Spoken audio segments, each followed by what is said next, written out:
Salam alaikum, Azul, bonsoir. Demain, 21 février, sera le 53e vendredi de la révolution du 22 février. Mais le vendredi de demain sera suivi d'une journée encore plus significative, le samedi 22 février.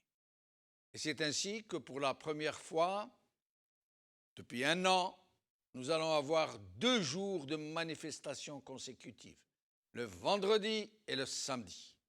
Nous allons fêter le dernier vendredi de l'année révolutionnaire et commémorer, dans la communion et l'allégresse, l'an 1 de la révolution du 22 février. Et nul doute que les journées de demain et d'après-demain entreront dans l'histoire de notre pays par la grande porte.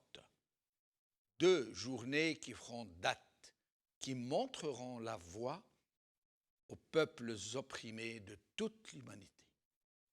Nous allons montrer au monde entier que nous sommes déterminés, soudés, unis par les mêmes grandes aspirations des militants de très haute tenue politique dont le civisme et la placidité n'ont d'égal que l'inexorable détermination de tout un peuple. Le régime, pour ce qui le concerne, est toujours dans les mêmes contradictions. Rien que de bien normal, après tout, puisqu'il ne peut ni s'amender, ni se ressaisir, ni même comprendre ce qui lui arrive et comment il va finir. Il a, comme d'habitude, une réaction de fauve prise au piège de sa propre voracité, qui refuse de desserrer les dents et de laisser tomber sa proie, alors que cela risque de lui coûter la vie. Buté, aveuglé par son incapacité à évaluer les situations, il s'obstine et s'arc-boute. Et il ne sait pas que son entêtement va l'entraîner vers le fond, qu'il va lui coûter très cher et qu'il risque de provoquer une tragédie pour tout le pays, à Dieu ne plaise. Toute son attitude à ce régime est une insulte au bon sens commun. N'importe quel autre despote, un tant soit peu avisé, aurait opté pour une attitude un peu plus conciliante, moins suffisante, moins méprisante pour l'intelligence des gens. Mais pas ce régime. Il est réellement incapable de se reprendre avant qu'il ne soit trop tard. De la même manière que Gaïd Saleh et Saïd Bouteflika se sont accrochés au 5e mandat jusqu'au bout, refusant d'admettre que ce que veut le peuple finit toujours par advenir.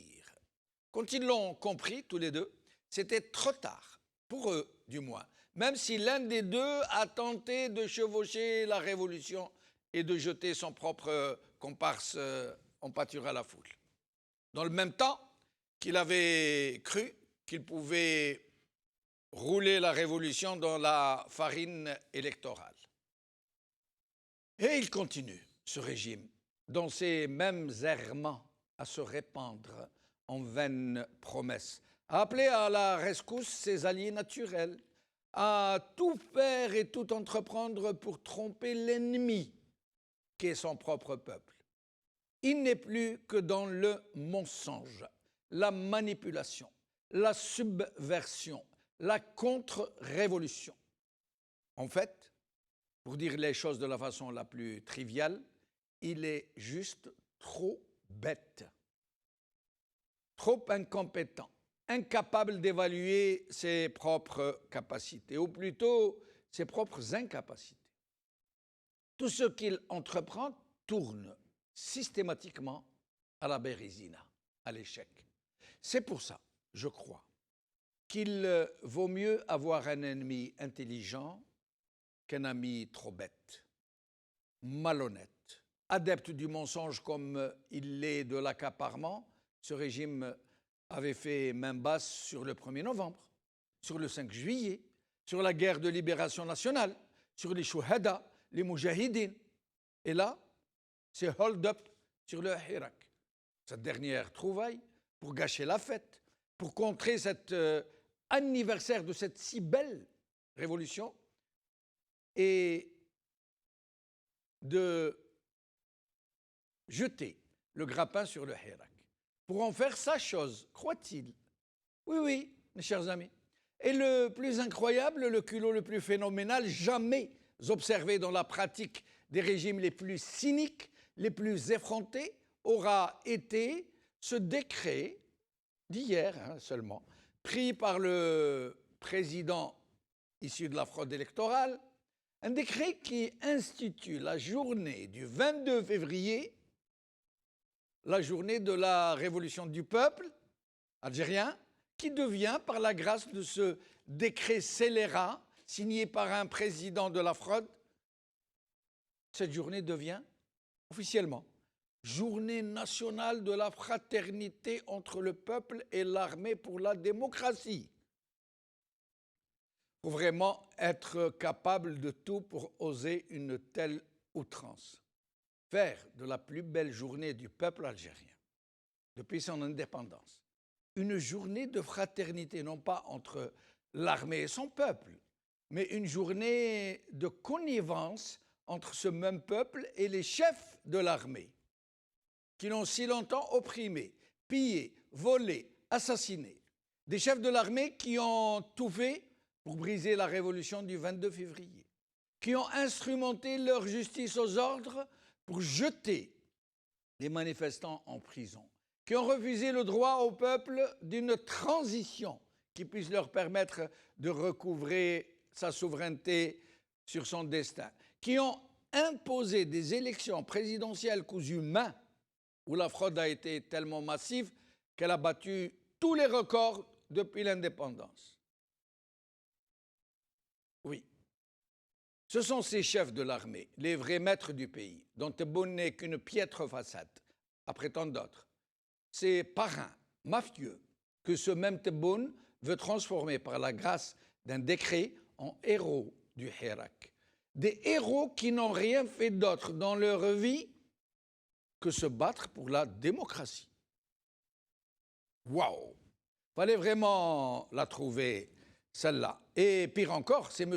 Tebboune lui-même, dans son allocution face à la presse, qui décide, je cite ce qu'il dit exactement, « Cette journée sera célébrée dans l'ensemble du territoire national, à travers des manifestations et des activités à même de renforcer les liens de fraternité et de cohésion nationale et d'ancrer l'esprit de solidarité entre le peuple et son armée pour la démocratie. » Fin de citation.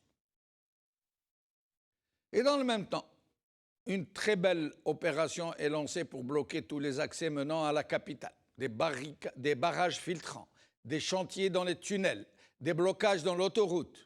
Des barrages de gendarmerie sont installés partout pour empêcher les Algériens de se rendre à Alger pour y manifester. Je vous le disais, ce régime n'a rien compris et il ne peut pas comprendre. Et il ne comprendra que quand le train de la révolution entrera en gare de la libération. Et cela ne saurait tarder.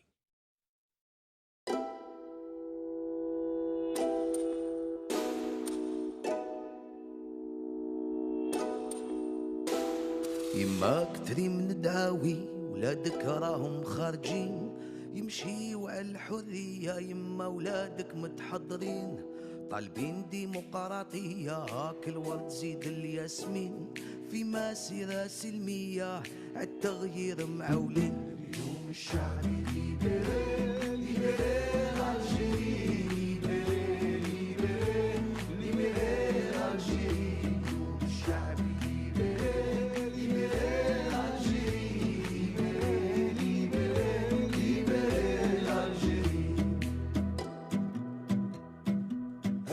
يلعب عشرة والسيستم ما فهموش كود سيزو يجيبها برا ويماركي ما تحقروش 10 سنين تدمر 10 والو مازال ما شبعتوش وبربي هاد المرة والو ناضي ما تفوتوش شعبي ليبري ليبري الجيري ليبري ليبري ليبري الجيري شعبي ليبري ليبري الجيري ليبري ليبري الجيري يا بلادي بكاو كدموع ميساجي كاع المسؤولين يونا مارك رانا منكم هادو 20 وحنا صابرين يا داير قلبي راه معمر اليوم نسمع صوتي خلوني نهضر سلمية انا ما جيتش نكسر نقول الحق ما رانيش مخسر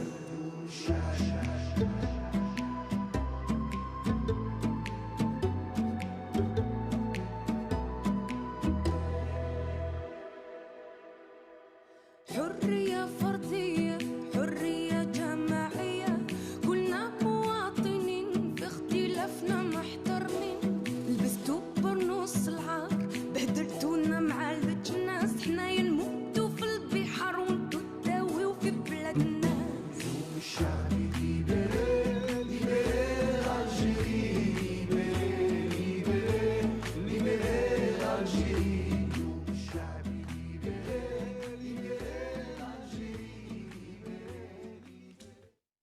Hold-up du régime sur le Hirak, c'est le titre de notre émission d'aujourd'hui. Et pour en parler, j'ai le plaisir d'avoir ici avec moi Abdelrahim Moussawar, militant du FFS France.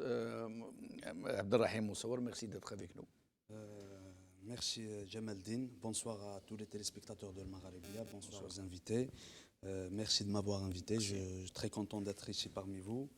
Et voilà, j'espère qu'on va passer des moments fructueux de discussion et de bilan d'un an de Hirak et de belles perspectives, Inch'Allah. Absolument. Alors, Iskandar Debbash, militant des droits de l'homme. Iskandar, merci d'être avec nous. C'est moi qui vous remercie, Jamaldine, et je remercie surtout les téléspectateurs qui sont toujours là chaque soir.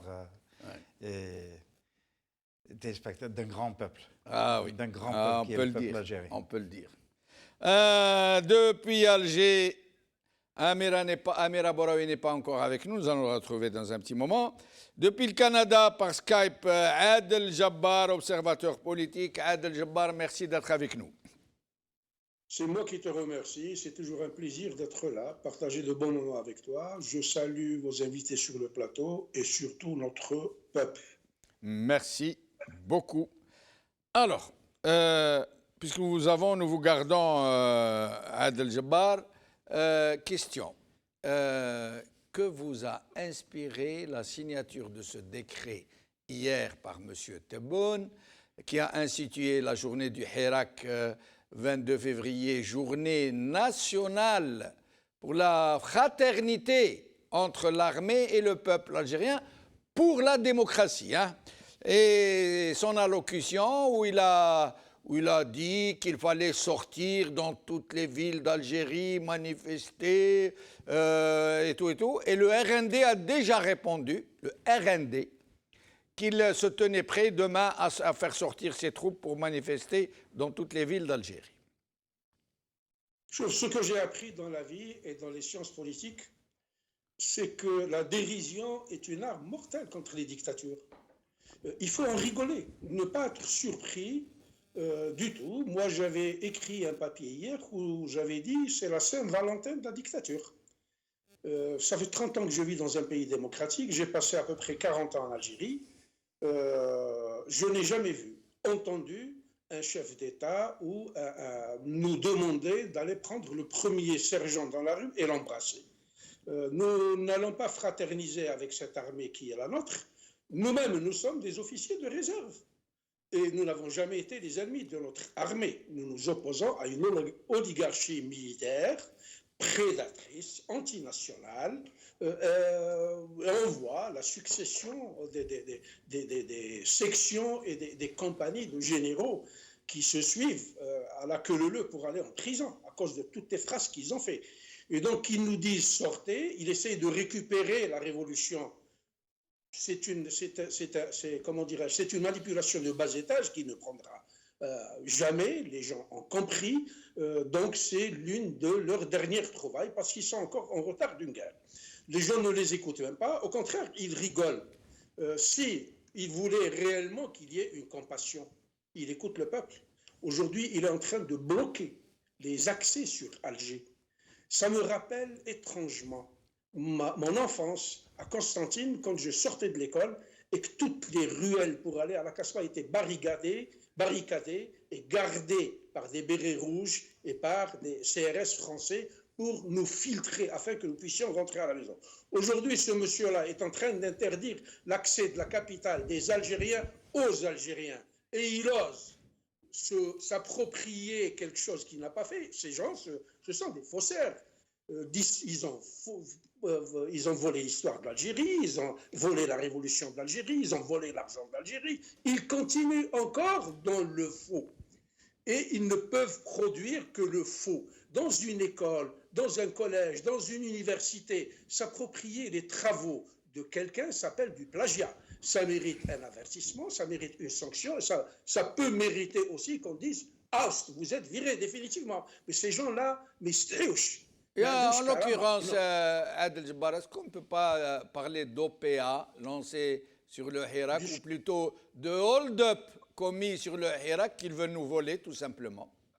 J'aimerais bien le mot hold-up, parce que c'est un hold-up. Une OPA, c'est une offre publique d'achat. Personne ne leur a fait une offre. La seule offre que nous leur avions faite et que le peuple leur fait depuis une année, depuis 62 en réalité, parce que l'histoire de l'Algérie s'est arrêtée en 62. Aujourd'hui, cette nouvelle génération qui a pris conscience. Je remercie beaucoup au passage le maire Libya qui a fait un travail de conscientisation politique extraordinaire depuis 5 ou 6 ans. Et les Algériens sont revenus à la case départ en 62, là où l'histoire de l'Algérie s'est arrêtée pour dire la primauté du civil sur le militaire, pour dire nous devons nous-mêmes gérer notre pays à travers une assemblée que nous élisons tout seuls, qui élira ses représentants, ses députés. Nous sommes revenus à la case de départ. Ils ont pris en hold-up ce pays depuis 62, ils ne veulent pas lâcher. Le problème est là. Mais ils n'ont plus le choix parce que leur combat est un combat d'arrière-garde. Aujourd'hui, avec les technologies, ils ne peuvent plus parce que personne ne lit le Moujed, Cheb, le Jish, etc. Les gens s'informent ailleurs. Et cette génération, comme je l'ai tout le temps dit, qui est une génération numérique, ne fait pas attention aux sornettes qui se dégagent de Tebboul et tout le monde est au courant que c'est un homme issu de la fraude, issu de la manipulation, issu du mensonge. Ces gens n'ont été que dans le mensonge. Et on dit souvent que le mensonge, c'est l'ABC de la haute trahison. Ces gens sont dans la trahison absolue. Parce qu'il n'y a pas. Oui, restez avec nous, Adel Jabbar. Iskandar Debache, Oui. c'est ce décret. On ne comprend plus. Si ces gens, si c'est la panique qui les fait donc aller dans tous les sens, s'ils sont vraiment stupides à ce point pour se permettre une telle insanité, un Hirak, une révolution qu'ils ont combattue depuis 1 an, jour pour jour presque, qu'ils ont tenté de réduire, dont ils ont mis beaucoup de manifestants en prison, dont ils ont tabassé presque à mort parfois les manifestants, des manifestants sur lesquels ils ont craché à la figure, qu'ils ont menottés, qu'ils ont bastonnés, des villes qu'ils ont encerclées, mis en état de siège, qu'ils ont enfermées, des barrages filtrants pour empêcher que les gens ne rentrent dans la capitale. Et maintenant, il vient nous dire le Hirak est une journée nationale de fraternisation entre l'armée, quand il dit entre l'armée, c'est-à-dire entre les chefs de l'armée et le peuple, pour la démocratie. Alors que l'armée, on n'a pas besoin qu'on nous le rappelle, elle s'appelle l'ANP, l'Armée nationale populaire. C'est l'armée des Algériens. Nous, ce que nous sommes en train de dénoncer, tous les Algériens, ce sont les chefs de l'armée qui ont fait main basse sur l'armée pour s'enrichir personnellement. Certains parmi eux sont milliardaires en dollars, très nombreux parmi eux sont millionnaires en dollars, très nombreux entre eux sont des multimilliardaires en dinars. Donc c'est ça que nous dénonçons. Et Jamal, notre ami Adel Jabbar vient de parler de la dernière trouvaille. Ce n'est pas la dernière trouvaille du pouvoir, parce que vous et moi, nous avons déjà milité contre ce même pouvoir depuis très longtemps et nous avons fini par connaître ses habitudes. Oui. Surtout sa propension à s'insinuer dans les actions de l'opposition pour tenter de la contrôler.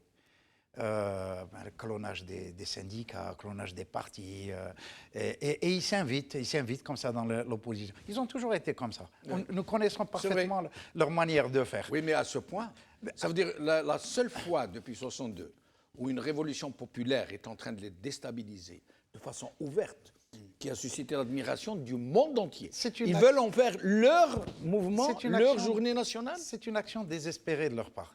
D'accord. C'est la panique qui les fait. C'est la panique qui les fait agir. Bon, c'est une action, enfin une tentative qui ne prête pas à conséquence. Nous les connaissons.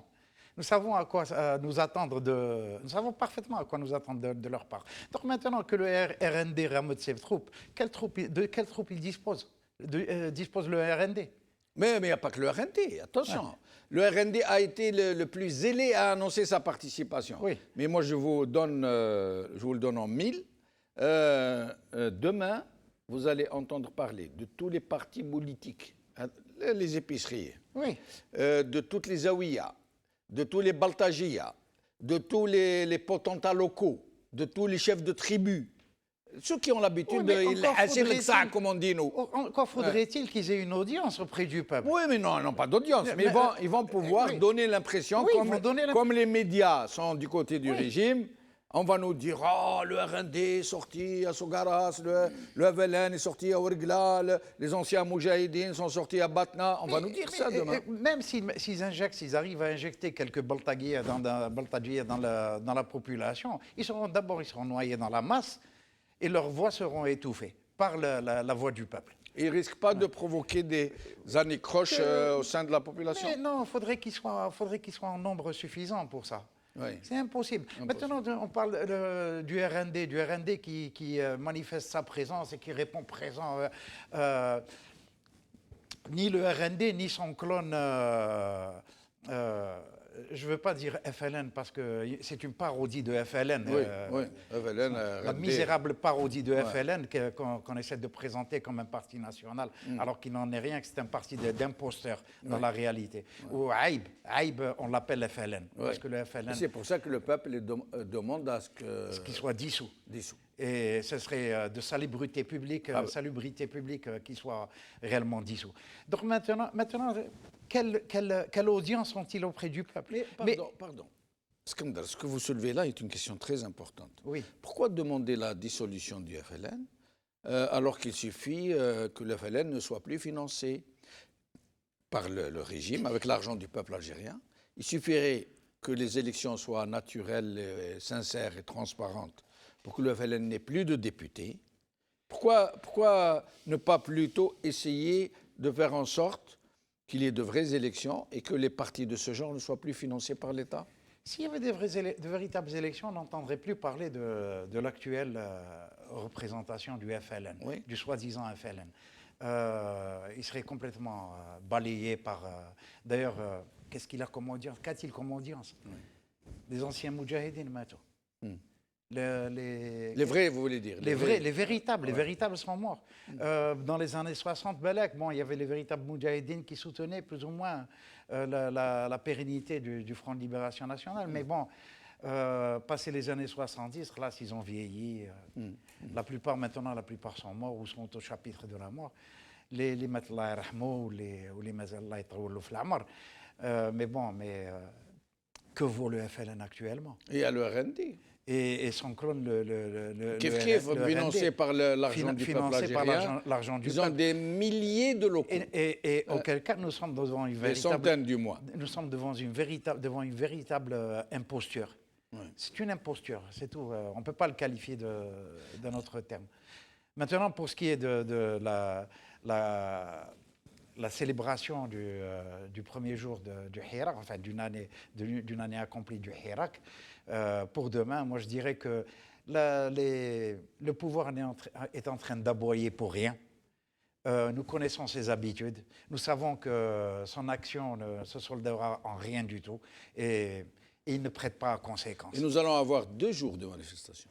Le vendredi, qui est le vendredi, le 53e, et le samedi qui sera l'anniversaire 1 du Hirak. Oui, mais ce sera l'occasion pour le peuple, le véritable peuple, de montrer son attachement à une rupture totale avec l'actuel système. Abdelrahim Moussawara, au sujet de ce curieux décret de M. Tebboune et de ses déclarations face à la presse, où il appelle les Algériens à manifester dans toutes les villes d'Algérie. Moi, personnellement, je considère que le fait de décréter le 22 comme étant une date, un jour chômé et payé, ce n'est pas une ultime tentative de falsifier l'histoire, mais c'est une énième tentative de détourner l'histoire, parce que c'est bien de rappeler certaines dates. Une date qui m'est très chère, celle de la création du FFS le 29 septembre 1963. En 2005, Bouteflika a mis en place un référendum, le Moussalah al-Wataniya, comme on l'appelle. Il a choisi la date du 29 septembre. Le 20 avril, qui constitue aujourd'hui, je dirais pas seulement pour les Berbères en Algérie, mais c'est toute l'Algérie entière qui est fière de célébrer la date du 20 avril, qui est une date qui correspond à des revendications nationales, des revendications pour la reconnaissance de l'identité algérienne, des langues algériennes. Ils l'ont détourné en célébrant la fête de Internet. Le 20 avril, c'est la fête nationale d'Internet. Le 29 septembre, le 5 juillet, je suis jeune, on était jeunes, il y a des jeunes, on n'est pas contre le fait qu'il y ait une fête nationale pour la jeunesse, mais ils ont collé Aïd al-Istiqlal ou Shabab, la fête de l'indépendance et de la jeunesse. On peut choisir une autre date pour la jeunesse, parce que ce pouvoir qui nous gouverne depuis 1962, il a honte de dire que nous avons combattu la France, parce que tout simplement c'est la marionnette de la France. Ils ont peur de dire que le 5 juillet, c'est la fête de l'indépendance de l'Algérie, indépendante de qui? Du pouvoir français colonial. Par contre, si je reviens sur cette date, je répète que c'est une tentative de détourner le Hirak. Comment se fait-il, je me pose la question, comment se fait-il qu'un pouvoir qui, depuis le début du Hirak, parce que ça a toujours été le cas, mais prenons cette année de Hirak, depuis le 16 ou le 22 février 2019, il a lutté contre toute unité nationale, contre toute solidarité entre le peuple algérien, contre toute fraternité. Il a tabassé des Algériens, il a cassé les liens entre les Algériens, il a essayé de diviser la nation algérienne. Un an après, il décrète le 22 février comme sa journée à lui. Sa journée à lui. Fraternisation entre l'armée et le peuple. Comme si nous, on en avait après l'armée. On peut, d'ici du plateau de Magharibia, d'ailleurs que je remercie pour ces invitations. En même temps, c'est une chaîne, au même titre que BRTV, je peux dire que ce sont les deux chaînes qui ont accompagné le Hirak depuis son début jusqu'à aujourd'hui. On le fait.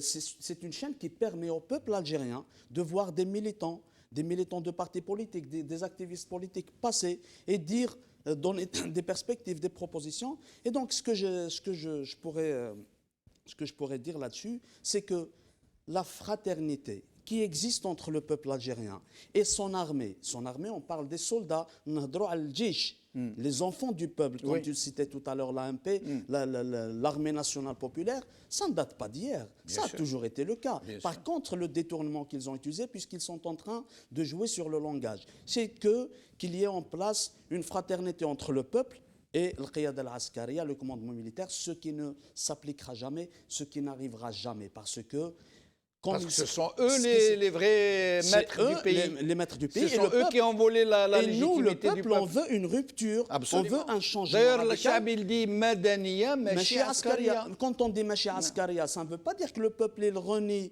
le rôle de l'armée. Non, il renvoie aux casernes et à ses fonctions constitutionnelles. Exactement. Notre conception de l'armée, c'est que l'armée, cette institution de l'État, fasse ou intervienne selon ce que la Constitution indique. Absolument. D'ailleurs, dire, comme l'a dit notre ami Adel Jabbar tout à l'heure, reprendre ce fameux principe cher à la Soumam, primauté du civil sur le militaire. Moi, je crois que c'est tout à fait impropre. On ne devrait pas dire ça.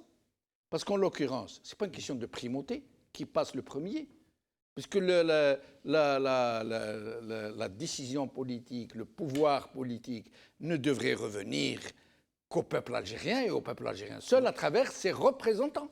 Oui, l'armée l'armée est une institution au service du peuple qui n'a rien à voir dans le politique. Au service du peuple. D'ailleurs, en Occident, on l'appelle la grande muette. La grande Ça veut dire muette. qu'il n'a pas le droit de s'exprimer sur la place publique en termes de politique. Elle ne peut pas Or, s'exprimer politiquement. dire primauté du civil sur le militaire, ça veut dire qu'on lui reconnaît le droit de jouer un rôle politique, Sauf que mais c'est le sauf politique que qui c'est le passe civil avant. qui passe avant. Après, C'est pour le complètement, congrès de la Soumam, la résolution organique du congrès de la Soumam, il y avait le point, ce n'était pas la primauté du civil sur le militaire, c'était la primauté du politique sur le militaire. Pardon, Mais- du politique, oui. Mais du politique. la circonstance à l'époque, c'est que tout simplement... c'est que l'armée il y jouait avait- un rôle sur il y le avait terrain. L'armée sur le terrain, Bien mais sûr. aussi une diplomatie et des politiciens. Absolument, absolument. Quand on prend l'exemple de Karim Belkacem, Boudia, Faith Bien Allah sûr. yarhamhum, eux, c'était la politique, la voie politique, Et- parce qu'à un moment donné, Absolument. la voie politique doit primer sur le combat sur le terrain. Par contre, aujourd'hui, Alors que,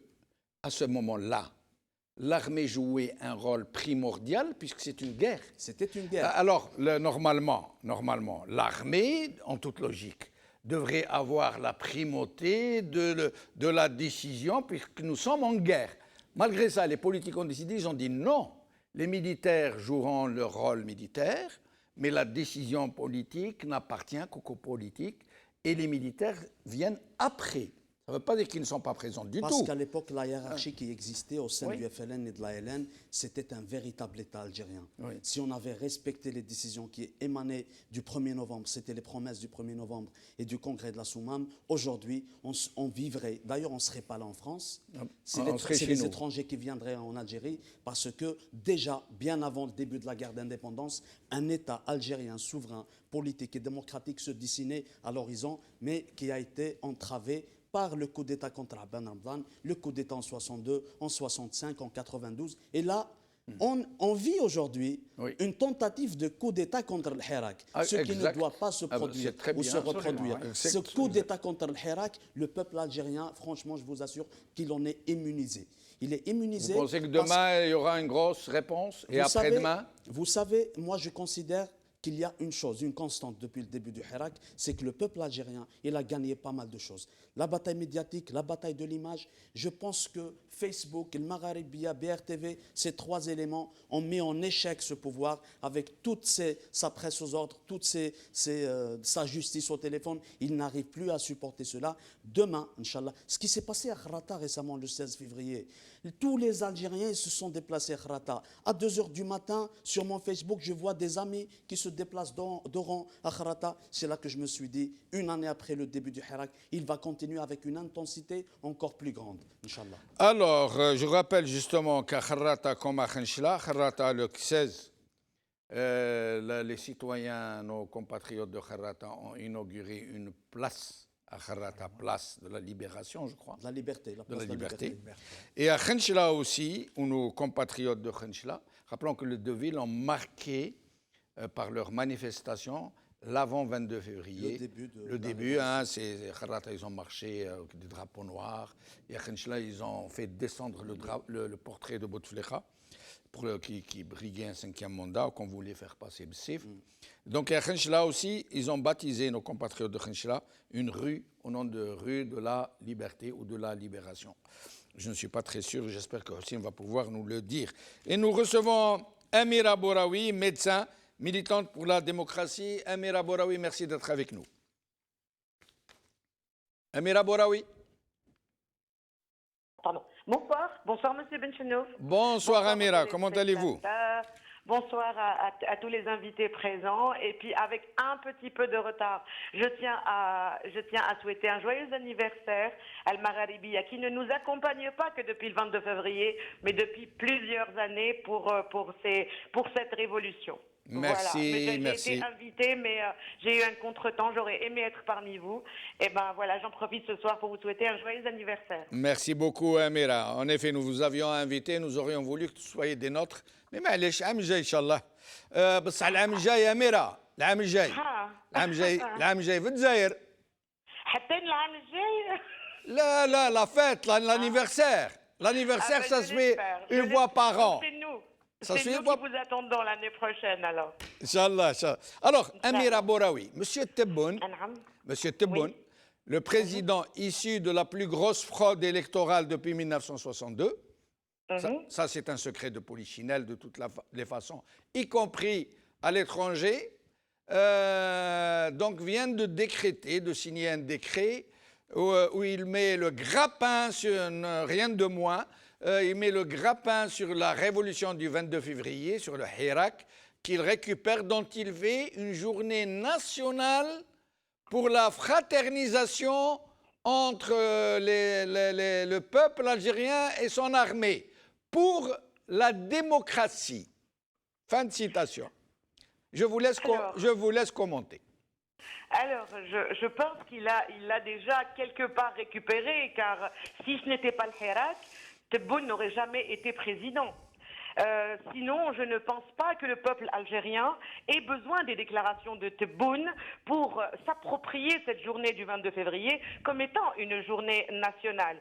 C'est la journée où un peuple s'est levé comme un seul homme pour arrêter les mascarades répétitives. Donc, quel que soit ce que peut dire M. Tebboune, il se trouve que cette journée-là, elle appartient au peuple algérien et à personne d'autre. Très bien. Au moment où il met le blocus sur Alger, vous savez qu'Alger, depuis hier, s'est fermé dans tous les sens, venant de l'ouest, venant de l'est, venant du centre. Tous les accès sont quasiment fermés, il faut des heures pour pouvoir rentrer à Alger. De la même manière, il est en train de mettre des dispositifs dans toutes les villes pour empêcher des marches. Dans le même temps, il appelle les gens à marcher demain, à manifester dans toutes les villes d'Algérie. Et qui répond à l'appel? Déjà, le RND a répondu à l'appel pour nous annoncer qu'il va manifester vers l'Irak. Mais pas seulement. Tout à l'heure, on va avoir les Zawiya, le FLN, les partis, les épiceries politiques. Nous allons avoir les Baltajiya, les Doubab, etc., etc. Alors, je pense qu'il y a effectivement une tentative de ce côté-là de récupération, mais je pense que le RND, au lieu de sortir avec le peuple del Hirak, devrait aller emmener des oranges à Ouyahia, qui était le président de ce parti politique. Et de même pour le FLN et toutes les danseuses du ventre, ils ont tenté déjà de les instrumentaliser avec l'UGTA pour faire la contre-révolution, et on a vu ce qui s'était passé. Il y avait quelques personnes qui ne représentaient en rien la révolution algérienne. Je pense que demain, en majorité, ça sera ce peuple-là qui s'est levé un 22 février pour arrêter une mascarade soutenue par tous ces partis de l'ancienne alliance présidentielle, ces associations fantoches qui ont soutenu la mascarade jusqu'au bout, et ils ne peuvent pas aujourd'hui faire leur mue. Par contre, par rapport à la fermeture d'Alger et d'en faire la cité interdite, d'empêcher des citoyens d'accéder à leur capitale, ça on ne l'a vu nulle part dans aucun pays du monde, et on voit bien que ça continue. Même Gaïd Salah n'a pas autant fermé Alger comme elle l'est aujourd'hui, pour empêcher les Algériens. Oui, mais aujourd'hui c'est éminemment symbolique. C'est le monde entier a les yeux rivés sur Alger. Le monde entier est en train d'attendre ce qui va sortir de cette premier anniversaire de la révolution du 22 février. Donc c'est normal qu'ils mettent le paquet. Il y va de leur survie. C'est clair qu'on essaye un petit peu de faire, ou dans la récupération, ou de faire de toute manière les chaînes officielles, le média officiel. Le média du régime n'a pas couvert le Hirak depuis très très longtemps. Il l'a fait un tout petit peu au début, au moment où Bouteflika avait déposé sa démission et ses excuses, mais après cela, ils n'ont plus du tout couvert, mis à part, comme le disait tout à l'heure votre invité, mis à part El Magharibiya et mis à part Berber TV, personne ne couvrait, ou alors des journalistes freelance qui ont été des journalistes de la résistance et qui ont couvert le Hirak. Mis à part cela, les chaînes officielles n'ont pas couvert, n'ont absolument pas couvert. Donc le monde entier a les yeux rivés sur nous depuis le début de la révolution. Aucun peuple n'a réussi à enlever un dictateur sans verser une goutte de sang. Bien sûr, le régime vous dit oui, mais on ne nous a pas tiré dessus. On ne nous a pas tiré tirer dessus parce qu'on a fait du pacifisme notre leitmotiv. Ils ne pouvaient pas nous tirer dessus parce que c'était Silmia depuis le départ. Donc s'il n'y a pas eu une goutte de sang, c'est grâce au peuple et non pas au régime. Restez avec nous, Amira Bouraoui. Nous allons voir d'abord quelques images de ce blocage d'Alger. Vous allez voir comment ce régime qui fait des déclarations de foi, des professions de foi, comment il agit contrairement à tout ce qu'il est en train de nous dire. Puis nous verrons des images de Borj Menaïl où les manifestations ont déjà commencé. D'abord, le blocage. Et voilà, regardez. Regardez, là c'est la sortie d'Alger. Hein, ça circule. Ça circule. Vous voulez dire quelque chose, Oui, Brahim? justement, Tebboune qui dit que cette fête, le 22 février, la fête de la fraternité entre le peuple et son armée qui sera célébrée dans toute l'Algérie, dans tous les territoires. Oui. Je vais lui faire une demande, c'est-à-dire ironique. Oui, puisqu'il veut que le peuple célèbre tout ça à toute l'échelle nationale, qu'il ouvre les portes pour que les gens... Non. Entre ce qu'il dit et ce qu'il fait, regardez. Exactement. Là, vous avez à gauche les voitures qui sortent d'Alger. Regardez, comme la circulation est fluide. Hein. Les gens peuvent sortir d'Alger. Mais regardez ceux qui entrent.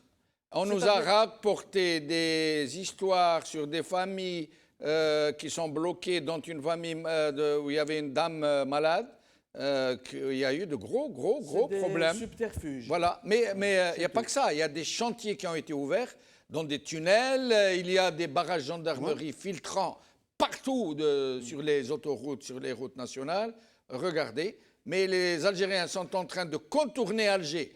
Qui pour essayer d'entrer par la mer, qui par des chemins détournés. Mais regardez, même l'ambulance, vous avez vu. Il y a quelques mois, des gens sont partis sur des barques. Oui, pour entrer, pour casser C'est ce qui prouve de la détermination du peuple. Vous savez, Jamal, on a parlé à plusieurs reprises d'amitié entre le peuple et l'armée. Oui. Ça, M. Tebboune n'a pas besoin de nous le rappeler. Oui. Mais ce qui touche M. Tebboune et ces messieurs de l'état-major général, et qui leur fait peur également, c'est qu'une intervention de l'armée contre le peuple, parce qu'il ne faut pas oublier d'abord, l'ANP est une armée de conscrits.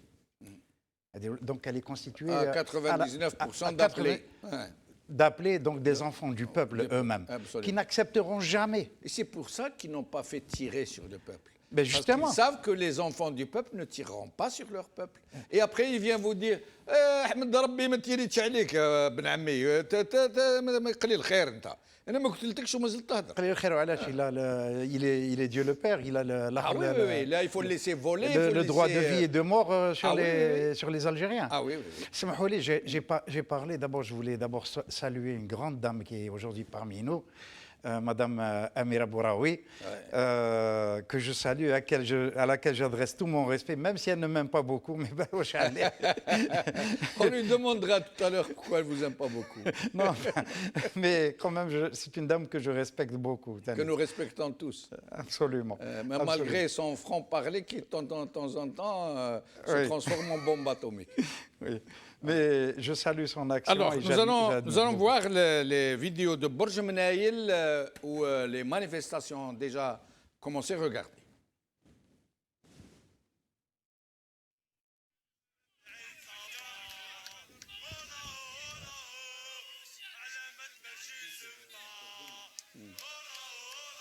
Voilà, vous voyez.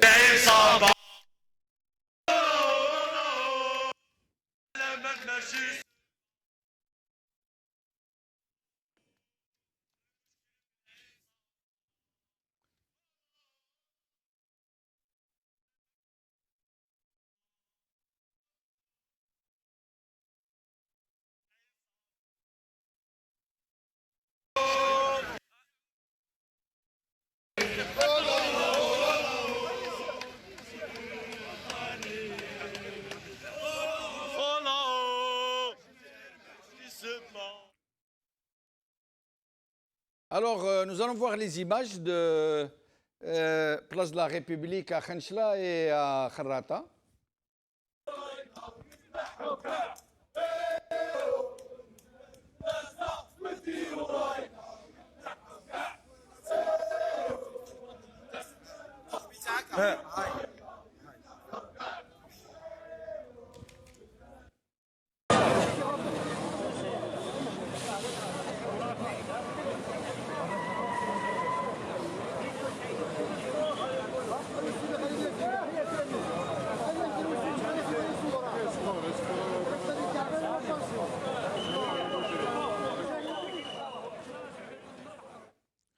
Adel Jabbar, donc voilà, ces messieurs du régime qui, après avoir tout fait subir aux Algériens pour les empêcher, des Algériens qui, rappelons-le, étaient traités de Cherdima. Hein, les gens qui manifestaient étaient traités de Cherdima. Cherdima, c'est la horde, des hordes. Et tous les noms d'oiseaux, traîtres à la nation, comme l'a dit leur ministre Mourarrabihem, et leur ministre des Commerces, qui a traité tous les noms d'oiseaux, des traîtres, des mercenaires, des antinationaux, et jusqu'à des homosexuels, excusez le terme. Hein, et maintenant, ils viennent, ils disent non, Al-Hirak al-Mubarak, la journée nationale de fraternisation. Vous savez, Jamal, j'ai vu où il était affiché hold-up sur le... C'est pas un hold-up. C'est une tentative pathétique et misérable de prendre le train en marche. Ben disons, c'est une tentative de s'insinuer dans le C'est une tentative de hold-up. Même pas. Il faudrait pas, parce que pour une tentative de hold-up, ça se fait par des gens déterminés, des gens qui savent ce qu'ils font. Même si ce qu'ils font est illégal, totalement illégal. Mais là, en l'occurrence, nous avons affaire à quoi? À une tentative misérable et pathétique de s'inscrire dans le Hirak, de s'insinuer dans le Hirak, en espérant peut-être un jour le contrôler, mais ils n'arriveront à contrôler rien du tout parce que les dés sont jetés et la messe est dite. Adel Jabbar, vous êtes de cet avis? Moi, je suis de cet avis depuis le 22 février 2019. Je n'ai pas changé. Je ne changerai pas mon opinion et mon regard sur cette affreuse dictature, inculte, ignorante et inhumaine, brutale, vulgaire, qui ne produit elle ne produit rien. Il n'y a pas d'intelligence dans ce qu'ils sont en train de faire. C'est des gens qui ont un gourdin dans la tête. Moi, j'ai tout le temps dit que c'est des gens qui ont un marteau à la place d'un cerveau. Et donc, ils voient des clous partout, ils essayent de clouer, mais ça ne marche plus. Leur combat est un combat d'arrière-garde. Quand Tebboune est en train de nous casser la tête avec ses histoires de récupération, ça me rappelle le tyran déchu, le Bouteflika. Il disait la même chose à propos du Tamazir, à propos de la Kabylie. Tant que je suis en vie, on ne parlera jamais Tamazir en Algérie. Il n'y avait que de la négation et du nihilisme de la pensée. Ils ont bien fini par se ranger après avoir, au passage, tué des jeunes, commis des crimes contre l'humanité. Et ils ont fini par se rendre à l'évidence. Donc la dictature est dans son rôle. Ce clown-là qu'on a intronisé comme président, mais qui n'a même pas l'epsilon de la dignité pour Adel Jabbar, par la fraude. Adel Jabbar, pardonnez-moi de vous interrompre, j'ai une question. Alors, moi je connais certains membres de ce régime, parmi les généraux, parmi le gouvernement, parmi les institutions. Je les connais personnellement et je sais que certains parmi eux sont très vifs d'esprit, très intelligents, certains même très honorables. Même si le fait de continuer à côtoyer des parrains qui sont en train d'assassiner son propre pays n'est pas très honorable en soi. Mais ils sont quand même très honorables du fait qu'ils n'ont pas profité de leur situation. Mais ces gens qui sont très avisés, très intelligents, très subtils parfois, comment ne comprennent-ils pas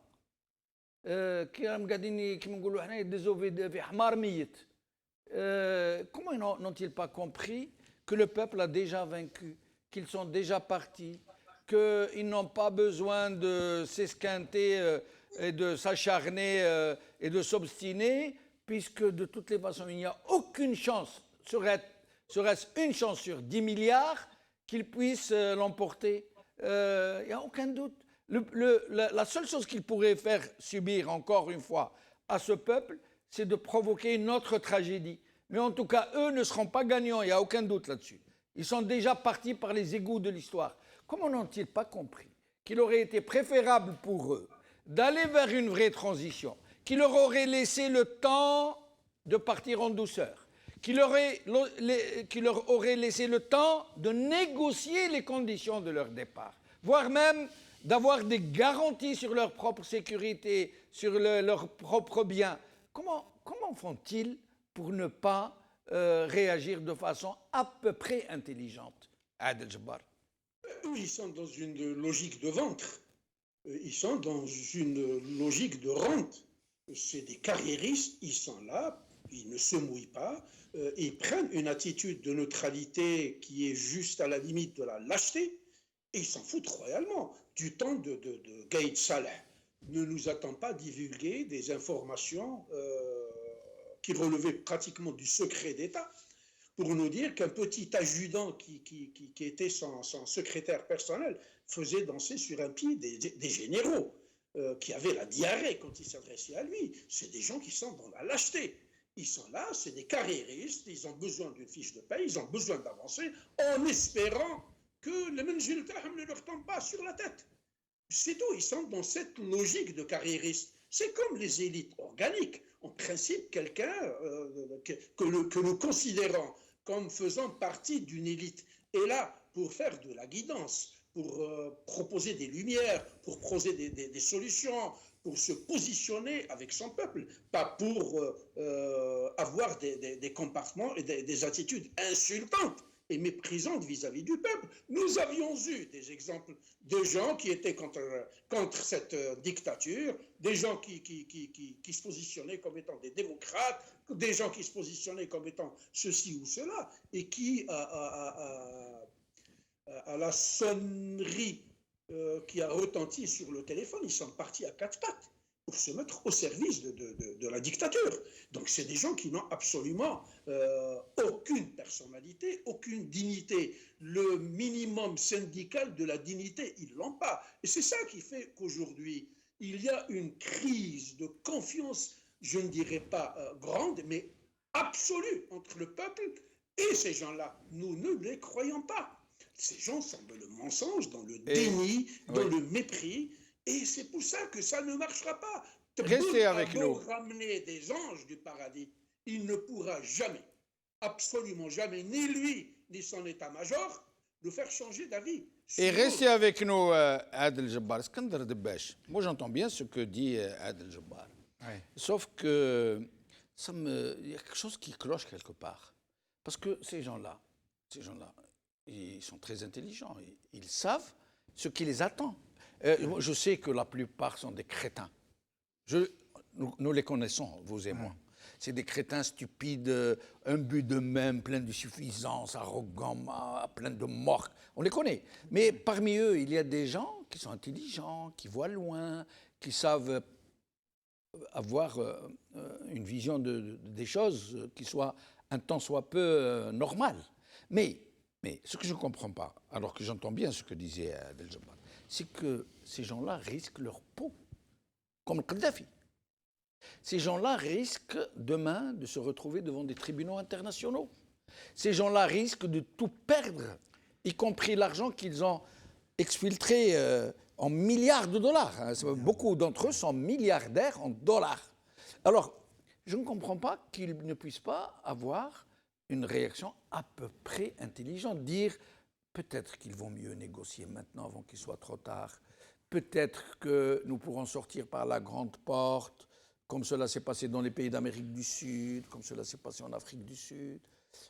Comment se fait-il qu'il n'y ait pas une seule voix, une seule volonté au sein de ce régime qui puisse lancer un appel à la raison Il y a Jamel, d'abord, la comparaison, je crois qu'elle tombe mal à propos. Ils n'ont pas la carrure des dictateurs d'Amérique latine. Parce que quand on voit... j'ai Amérique vécu- latine que vous connaissez bien pour que je y connais avoir très- longtemps vécu, vous-même. 10 ans en Argentine. Oui. Et j'ai vu où vivait le général Videla.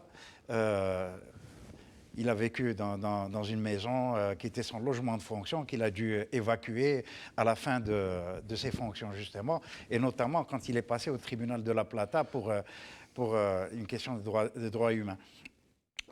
Maintenant, pour ce qui est des généraux algériens, que j'hésite à qualifier de généraux parce qu'un général, c'est autre chose. Les généraux algériens comme Gaïd Salah, vous vous souvenez que quand Gaïd Salah s'adressait à Tebboune en lui disant il faut aller jusqu'au bout, jusqu'au bout, jusqu'au bout. Oui, oui. Et là, justement, ça me rappelle une expression typiquement algérienne qui dit Samat yaghleb al-qbih. Ils sont dans cette optique-là. Ils sont dans cette position. Samat yaghleb al-qbih. Nous Vous devons tenir aller- bon, ils vont finir par s'essouffler. Ils vont finir par s'essouffler. Il faut aller jusqu'au bout, jusqu'au bout, jusqu'au bout. Ils sont dans cette logique. Une logique d'abruti, une logique stupide. Mais en fait, le dicton s'applique à l'envers. Parce Oui. qu'en fait, Samat yaghleb al-qbih, le vrai sens, c'est Samad. Samad, oui. Le résistant, celui Le qui résistant, résiste. voilà. C'est pas Samad, ça veut dire il est dégoûté, il carraque. Non, Samad, c'est Samad. Samad. يغلب القبيح. Et en l'occurrence, الصامد, c'est الشعب الجزائري. والقبيح, c'est les générates. C'est les généraux. Mais de leur côté, c'est Samad. ماشي الصامد. Samad. C'est Samad. الباسل. الصامد, اللي يكرهك. هذاك اللي- الباسل هذاك اللي يغلب القبيح qui est le peuple algérien. Oui. Voilà. Et qui ne lui fera pas de quartier à la fin. Ouais. Qui un jour ne lui fera pas de quartier. Ces gens-là savent très bien enfin, ils le savent, ils tentent de l'oublier. Mais ils savent qu'un jour, ils vont devoir rendre des comptes. Ils vont devoir rendre des comptes. Abdelrahim Moussour, vous savez, le furet, vous connaissez le furet? Le nems. نمس C'est un animal très fin. Alors quand il rentre dans le poulailler le soir, général... القبائليه زرديو Azardéo. زرديو Ah, nems. حنا نقولوا له nems. نمس On dit Alors, Zerbino, quand Zerbino. il rentre dans le poulailler du fermier, généralement, qui est dans une zeriba, hein? Zeriba, pardon, Abd Sameh, pardon, c'est Abd Sameh. Alors, quand il rentre dans le zeriba, généralement, il aménage un petit trou, mais à sa taille. باش يخرج هو برك Puis, il rejoue, mais dis le حساب تاع le poulet qu'il va voler. Alors, quand il rentre, lui, il est très fin, hein. Il rentre, il va prendre le poulet, mais pendant qu'il prend le poulet, les autres poulets se mettent à faire du bruit des bruits. tapage. Rentre, le fermier arrive avec son bâton. Et le furet prend le poulet et il se taille. Sauf qu'il n'a pas prévu que le trou ne peut pas le faire sortir, lui et le poulet. باسكو كرشو معمر Non, mais c'est ماكلاش وهذا فمو. يديه Alors, qu'est-ce qu'il fait? Au lieu de lâcher le poulet et de partir, parce que sa vie est en danger, lui, qu'est-ce qu'il fait? Il ne lâche pas le poulet. Et il veut prendre les deux. sortir avec le poulet dans sa gueule. le beurre et l'argent du Le beurre beurre, là. Alors, qu'est-ce que fait le fermier? Parce qu'il le connaît. Il y en a d'autres qui sont passés dans le même... Alors, le fermier, il se retrousse les manches, prend son gourdin et il lui brise le dos à coups de truc. Et l'autre, jusqu'à la mort, il ne lâche pas le poulet. Fifombo. Et la parabole s'applique très bien aux jeunes. Et j'espère que vous avez compris de qui je Oui. parle. Sauf que là, le peuple algérien qui est le fermier, Ouais. si je comprends bien, Oui. au lieu de frapper Nems Hada, Le général. le furet, il est en train de boucher les trous. Ah, ça Bah, veut dire... يخليه- خليك bah, حي. يخليه كحي. Je t'empêche de porter atteinte à la nation algérienne, parce que la nation algérienne aujourd'hui, elle est plus que jamais protégée par qui? Par le Hirak, par son peuple.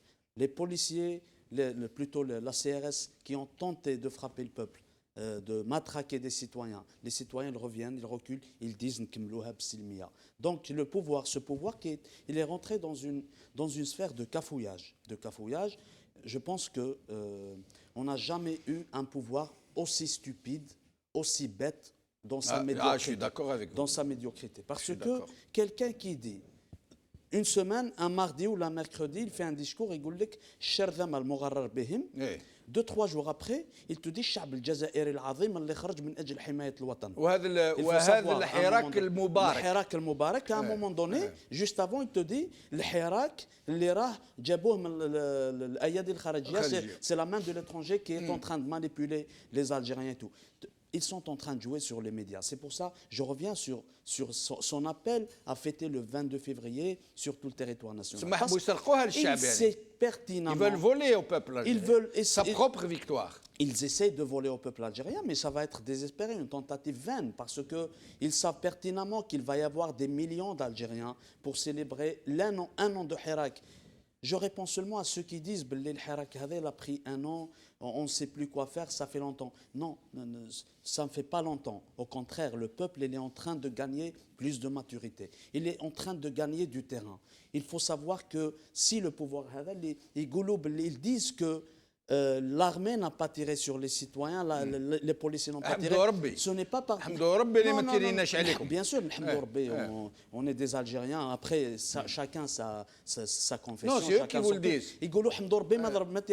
Non, on n'est plus dans les années 90 où l'Algérie était enfermée sur elle-même. Ils ont créé une guerre, ils ont massacré un peuple à huis clos parce qu'ils ont fermé toute tentative de filmer, de dire ce qui se passe réellement en Algérie. Aujourd'hui, il y a un élément qui s'appelle Facebook, il y a des chaînes de télé qui les ont dénudés de toute crédibilité. Les années 90, ils ont fait cela parce que le peuple algérien était éloigné. Et que les médias, les médias étrangers étaient complices. On peut parler de BHL, on peut parler exactement complices. Les médias étrangers, pour voir ce qui se passait en Algérie, ils avaient... D'ailleurs, vous avez vu l'interview du Figaro que Tebboune a accordé au Figaro?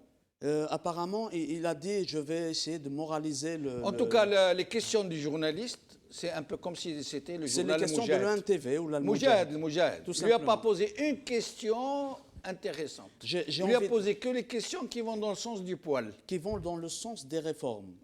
Des réformes, qu'est-ce qui va se passer en Algérie? On a vu le retournement de veste de Macron. Au début, quand il a dit je prends note, je prends acte de cette élection en Algérie. Quelques temps après, il a félicité le président algérien. Il a dit nous prenons acte qu'il y a eu des élections. Il n'a pas dit des élections transparentes et honnêtes. Il n'a pas dit que le peuple algérien a choisi. Parce qu'il ne peut pas, d'ailleurs même ici à République, ce que font les Algériens à République, des marches presque tous les mois, ce n'est pas évident.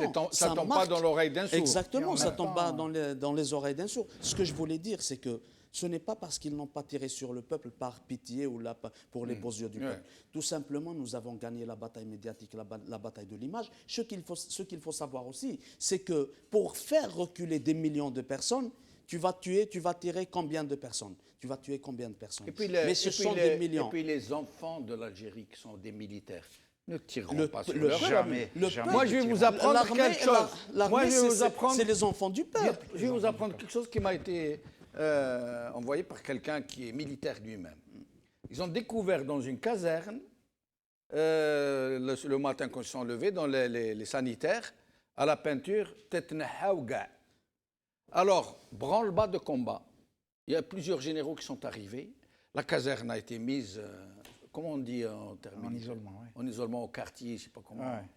Personne ne sort. Ils ont enquêté, ils ont examiné les doigts des gens pour voir s'il y a des traces de peinture. Ça a été une révélation pour eux. Ils ont compris qu'au sein de l'armée, le Hirak est toujours vivant. Et il n'y a pas que. Il y a des soldats. Vous savez que prendre un téléphone, prendre des photos dans la caserne, c'est interdit. Il y a des soldats qui filment des armes, qui filment des combats en disant il y a une image sur la page de Zetot, une image d'un gendarme cagoulé avec sa Kalachnikov, avec une pancarte. Ce qui veut dire que l'armée qui émane du peuple ne trahira pas ce peuple. On a été induit en erreur, peut-être pour certains, dans les années 90, c'était des raisons de sécurité. Les gens, ils voulaient se protéger à tout prix. Les gens, c'est des êtres humains. Mais aujourd'hui, avec tout cet éveil qui a été propulsé par ce Hirak, cet éveil permettra aux Algériens d'être davantage serrés et solidaires. Et à propos justement de la déclaration de Tebboune au Figaro, vous avez remarqué qu'il avait adressé aux journalistes français ses condoléances pour la mort de Jean Daniel. Oh oui, oui. Et là, j'aimerais bien... ربي يرحمه على كل حال. على كل حال ربي يرحمه parce que c'est Pourquoi est-ce qu'il adresse ses condoléances à Jean Daniel, justement? Parce que Jean Daniel les a sauvés de la mouise en 98. À un moment où Zeroual entendait changer les choses et arrêter le massacre, et c'est le cas de le dire, qui se passait sur le terrain et épurer justement l'armée de tous ces mauvais éléments, y compris dans l'état-major. Et à ce moment-là, il y a eu les grands massacres de l'été 97. Moi, c'est là que j'ai compris que la finalité justement des massacres de l'été 97, en fait, c'était pour faire démissionner Zeroual, le président Zeroual. Et je me rappelle, c'était le 8 janvier, le journal Le Monde du 8 janvier 1998, qui était arrivé par fax à l'Alliance française de Buenos Aires. Et j'ai pu le lire dans la matinée même, le jour même. J'ai pu lire le journal où j'ai vu, il y avait d'abord l'ultimatum de Jacques Chirac au président Zeroual, qui lui enjoignait de quitter le pouvoir, de démissionner, sous peine de poursuite auprès de la Cour pénale internationale. Ah bon? Oui. Ah, d'accord. Et c'est dans le journal Le Monde du 8 janvier 1998. On peut le consulter en archive. Oui, je ne me rappelle plus. Et ensuite, appuyé par un éditorial de Jean Daniel, dans le journal Le Monde même. D'accord. Jean Daniel, qui était le journaliste attitré du président Jacques Chirac, à l'époque, préféré du genre. Et préféré de Bouteflika aussi. C'est possible, oui, ça ne m'étonnerait pas. Ouais. Et un éditorial dans lequel Jean Daniel s'adresse directement au président Zeroual, en lui enjoignant de quitter le pouvoir, et il lui a dit notamment, si l'on tenait un tribunal pénal international pour les massacres en Algérie, vous figureriez en bonne place sur le banc des accusés. Alors qu'on sait parfaitement qui sont à l'origine des massacres de l'été 97, à savoir le général Toufik et son DRS. Oui, bien sûr. Le général Smaïl Lamari. Et Smaïl Lamari, c'est le Tartag. DRS. Tartag, J'ai dit, et les autres. Absolument tout le DRS. Voilà pourquoi Tebboune lui adresse ses condoléances à la presse française. Parce que Jean Daniel les a sauvés à l'époque de la mouise, d'une déchéance programmée à l'époque. Comme quoi. Alors, Amira Boraoui, avant de vous donner la parole, je crois que nous avons des images, il me semble. Nous allons voir. الشعب هو اللي انقذ بلاده. الحراك انقذ انهيار الدولة الجزائرية. كانت فيه انزلاقات لحكم فردي وتمديد مأساة سياسية عاشتها الجزائر. الحراك هو اللي وقفها. بخصوص الجزائريين الذين لا يزالون يعودون إلى الشارع إلى غاية الآن، ماذا تقولون لهم؟ ذاك حقهم والديمقراطية تقتضي هذا. Une interview qu'il a confiée à Russian Today. C'est ça qu'on appelle Arte. Hein, Russia Today. Russian Today. Oui. Russia la Today. Russie La Russie aujourd'hui. Oui. Alors, où il dit, l'Irak, c'est... C'est incroyable.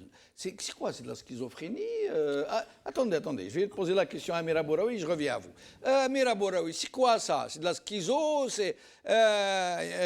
Dans le même temps qu'ils nous disent l'Irak, l'Ayadi al-Kharijiyya, التلاعبات منا, ils veulent offrir l'Algérie à l'OTAN. Et dans le même temps, il nous dit l'Hirak al-Mubarak, l'Hirak al-Qadha dun al-Jazairiya. C'est quoi, Amira Boraoui?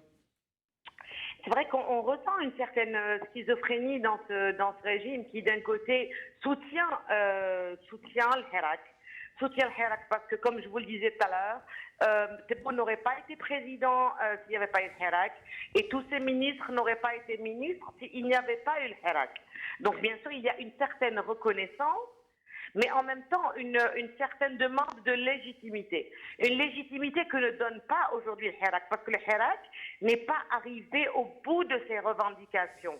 Il continue à être, comme l'avait dit votre confrère Khalid Rami, à être un référendum hebdomadaire. Comme il répondait toutes les semaines à la feuille de route de Gaïd Salah. Aujourd'hui, le Hirak répond à la feuille de route du gouvernement.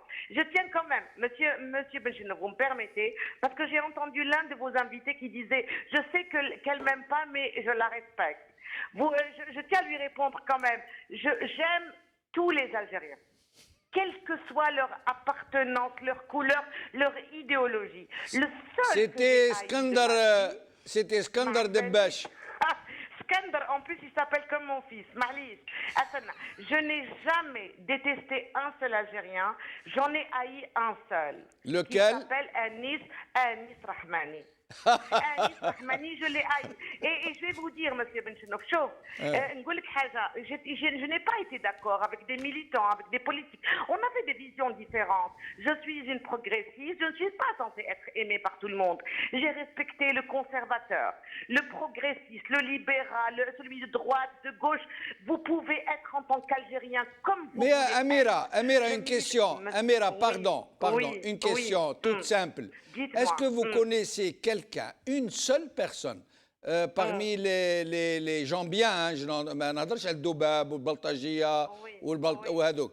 une personne bien qui puisse ne pas détester Anis Rahmani? Non, mais laissez-moi finir. Laissez-moi finir. Non, c'est important. Regardez, je n'ai jamais détesté un Algérien, quelle que soit sa couleur, son obédience idéologique. Il est libre d'être conservateur, d'être progressiste, d'être libéral, de droite, de gauche, peu importe. J'ai toujours milité pour la liberté d'être un Algérien comme tu as envie d'être. Je ne veux pas que tu sois comme je veux que tu sois. Et je ne veux pas que tu cherches aussi à ce que je sois comme tu veux. C'est ça, l'essence même de mon militantisme, c'est la liberté d'être ce qu'on a envie d'être. Pourquoi j'ai détesté Anis Rahmani en dehors de considérations personnelles? Vous savez, à cause de Anis Rahmani et à cause de toutes ces diffamations, j'ai eu un papa qui a fait un AVC. Quand il a vu sa fille, la femme qu'il a aimée le plus, et c'est l'homme aussi que j'ai aimé le plus, se faire insulter, cet homme-là a fait un AVC et il est mort. Donc, par considération personnelle, je le hais, mais au-delà de ça, et transcendant cela, mais allez, de toute façon, mon père, il était condamné à mourir, hein, aujourd'hui, demain, dans 10 ans, peu importe. Cet homme-là a tué les consciences algériennes. Il a tué un peuple, cet homme-là. Vous savez, le média lourd est très dangereux quand il est mis entre les mains des incultes. Cet homme-là, et vous savez, monsieur Benchenouf, quand il a été mis en prison, j'ai reçu des centaines d'appels ce jour-là. Est-ce que tu es contente, Amira Bouraoui, que Anis Rahmani soit en prison? J'ai dit non. Non, je ne suis pas contente. Pourquoi voudriez-vous que je me réjouisse qu'il soit en prison aujourd'hui? Cet homme-là, le mal qu'il a fait, ça va me mettre des décennies pour le rattraper. Mais vous avez vu son lynchage, Amira Bouraoui, par la presse, par ses propres confrères des médias serviles, quand il a été arrêté, présenté, comment il le filmait, comment les gens le huaient. Et vous savez ce que j'ai vu, moi, dans ces images? J'ai vu les images d'un lyncheur lynché. Je vais vous dire quelque chose, monsieur Benchenouf. Je veux que Anis Rahmani soit jugé par une justice libre. Si elle n'a rien à lui reprocher, je le veux libre, même s'il a tué mon père, monsieur Benchenouf. Monsieur Benchenouf, c'est la justice que je veux au-dessus de tous. Je ne suis pas revancharde, monsieur Benchenouf. Oui. لكن ما دار والو يروح لدارو مع اولاده مع مرته حاجه يقعد في الحبس. Monsieur Benchenouf, j'ai toujours milité pour une justice libre au-dessus de Tebboune et au-dessus de tout le monde. Et Amira Bouraoui, je me permets de vous interrompre. Ce que vous dites est très, très, très important. Il a plus forte raison que ça nous rappelle que ceux qui se battent pour la démocratie, pour le droit, ne doivent pas tomber dans les facilités de la revanche, dans la vengeance, dans la haine. Je vous remercie d'avoir dit ces paroles, mais comme nous arrivons à la fin de l'émission, je vais faire un dernier tour de micro et je vous demanderai, si vous le pouvez, de lancer un appel à nos compatriotes pour que nous puissions tous et toutes parler d'une seule voix. Et Je vous demanderai d'être très rapide, 1 minute au maximum, et nous allons donc donner 1 minute à chacun de nos invités. Tfadli Amira. Monsieur Benchenouf, je tiens à rendre hommage à une partie des Algériens qui représentent un peu plus de la moitié des Algériens. Je tiens à rendre hommage à cette femme algérienne qui est sortie avec ses enfants au nom de la Silmia et parce qu'elle veut une autre Algérie pour ses enfants. Je tiens à rendre hommage à cette femme que si elle n'était pas sortie, Monsieur Benchenouf, il n'y aurait pas eu cette révolution. Ça fait un peu féministe alors que je sais que les féministes me détestent. Tout ce qui est is me déteste. Les féministes me détestent, les islamistes me détestent. Tout ce qui est is et qui obéit à une certaine obédience. معليش أنا نحبكم أكرهوني معليش. Et je tiens à rendre hommage quand même à une femme qui m'a accompagnée pendant des années et qui s'appelle Maryam Louarchi. Je tiens à rendre hommage, non pas à elle, à son père. Je tiens à rendre hommage à cet homme qui a enfanté cette femme, qui m'a accompagnée pendant des années. Monsieur Louarchi qui a soutenu ce FLN et qui avait une vision de l'Algérie. Je tiens à rendre hommage à ceux qui ont eu des illusions et qui sont morts avec leurs désillusions. Et aujourd'hui, nous allons faire en sorte que leurs illusions existent et qu'elles deviennent réalité. Et merci à vous pour votre invitation. Merci Mira. Adel Jabbar, un appel peut-être, le mot de la fin. Le mot de la fin, moi je tiens à féliciter notre peuple pour cette détermination hors de toute norme qui prévaut depuis une année pour appeler à l'instauration d'un état de droit où seule la justice prévaudra entre tous les Algériens. Tous les Algériens devront être comptables de leurs actes et rendre compte à la justice. Je vais paraphraser ce que disait Mme Bouraoui tout à l'heure. Moi aussi, j'étais désagréablement surpris par le lynchage médiatique de ce qui s'est passé concernant ce journaliste arrêté. Je ne veux même pas prononcer le mot. Il a fait tellement de mal, mais je souhaiterais que tout le mal qu'il a fait, il ne le payera pas tout seul. Il faudrait ramener les gens qui l'ont créé, qui l'ont aidé, qui l'ont financé et qui l'ont protégé. Merci. Donc, c'est une véritable mafia. Je terminerai par dire qu'un roi ne rend jamais le dernier souffle en dehors des gémissements d'un peuple. Notre peuple est en train de gémir.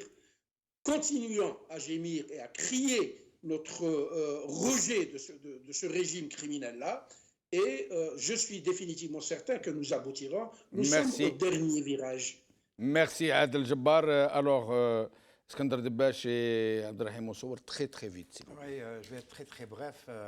Je vais m'adresser à Tebboune pour lui dire, Monsieur Tebboune, nous ne voulons pas d'une coexistence, ni avec vous, ni avec vos parrains. Et c'est tout. Merci. Abdelrahim Moussour. Sur la même perspective, j'ai envie de dire juste une phrase. quand Bounadi el-Hirak انقذ الدولة الجزائرية. Il faut qu'ils sachent que إنقاذ الدولة الجزائرية n'a pas la même conception عندهم وعندنا. عندهم إنقاذ الدولة, c'est pour s'accaparer de l'État algérien et de ses institutions et pour s'imposer en dictateur. Nous, إنقاذ الدولة هي بناء الدولة الجزائرية, c'est la construction d'un État algérien démocratique et social dans lequel tous les Algériens, avec toute leur diversité culturelle, ethnique, linguistique, sociale, régionale, puissent vivre en harmonie. Et je termine juste en rendant hommage à un militant. Temeredine Hussein, c'est notre camarade. En dépit de sa faiblesse physique, en dépit de sa maladie, il continue quotidiennement à se donner à fond pour le Hirak. Brahim Tazagarth qui dit, je cite, le Hirak a transformé l'Algérie, l'Algérie, et il transformera le système. Merci. Il est en marche, Inch'Allah. Merci Abdelrahim Moussour, merci Iskandar Debbache, merci Amira Bouraoui, merci Adel Jabbar, merci à vous, chers amis, d'avoir suivi cette émission. Haouja Nahar. عام تاع رجلة، عام تاع كرامة، عام تاع نيف، عام تاع سلمية، عام تاع أخوة، عام تاع محبة، عام تاع واش نقول يعني تاع لي شعب كامل فطن من بعد نوم طويل، من بعد بنج طويل. Après une si longue anesthésie, nous nous sommes réveillés et jamais plus nous nous rendormirons, jamais plus nous ne permettrons à de minables mafiocrates de venir détruire, dévaster, saccager notre pays, saccager l'avenir de nos enfants, saccager ce pays pour lequel tant d'hommes et de femmes ont donné leur vie. Alhamdulillah, عقبناها مالغري واش يحبوا يديرونا كامل، حبوا ينوضونا احنا ضد احنا، حبوا يزرعوا الفتنه ما بيناتنا، حبوا يدخلونا في العنف، قلنا لهم والو، وقعدنا سلميين لليوم. اما غدوه وغير غدوه راح نعطيوهم درس ليدخل في التاريخ. بارك الله فيكم، بقوا على خير.